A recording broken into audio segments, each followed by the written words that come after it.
अभी आपने देखा नहीं है, लाखों गाय हमारे ब्रजमंडल में है देसी, लाखों गाय हैं।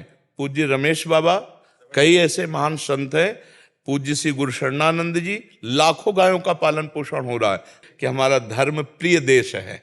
हमारा जो देश भारत देश है, ये शास्त्रों में बहुत वंदनीय धर्म प्रिय देश है।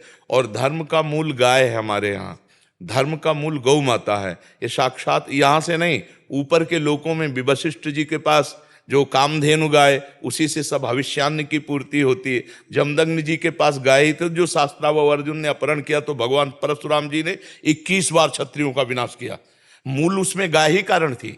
तो गाय की रक्षा के लिए भगवान गोविंद प्रकट हुए, शास्त्रों गायों को स्वयं चराया, उनकी सेवा की। तो गौ से तो हमारा जीवन ही है। बहुत सी ऐसी हमारी प्रवृत्तियां बदलती जा रही हैं जो हमारे धर्म के विरुद्ध हैं। कि देखो, हमारे आपके प्रयास छोटे छोटे, जब तक हमको सरकार का पूरा सपोर्ट नहीं मिलेगा तब तक आप पैदल चलो, आप पैदल चलो, आप पैदल चलो, आप प्रयास करो, तो उसका प्रयास उतना नहीं पड़ेगा जितना सरकार से पड़ेगा।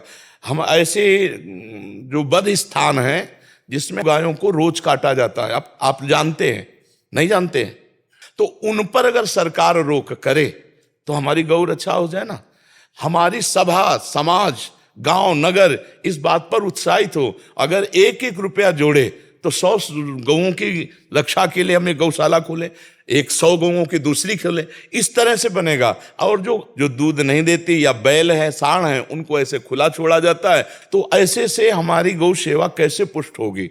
हमें सबको जागृत होना पड़ेगा गौ सेवा के लिए। उसकी दृष्टि पार्थिव रुपये पर है, ना कि धर्म पर है, ना कि शरीर स्वस्थता पर है, ना कि भगवत प्रसन्नता पर है। कि स्वयं भगवान श्री कृष्णचंद्र गौओं के पीछे घूमकर उनको चराया, उनका पालन पोषण किया। हम उन्हीं की संतान हैं, भगवान के ही तो जन हैं। तो अगर हम गौ सेवा नहीं कर पाते हैं तो कुछ अर्थ निकाल देते हैं और कई लोग मिलकर के एक छोटी सी गौशाला खोल लेते हैं। जो गायें दूध नहीं देती हैं हम उनकी भी सेवा करें, जो बैल छोड़ दिए जाते हैं हम उनकी भी सेवा करें। धर्म का स्वरूप है बैल और गाय, ये हमारे धर्म के प्रतीक है।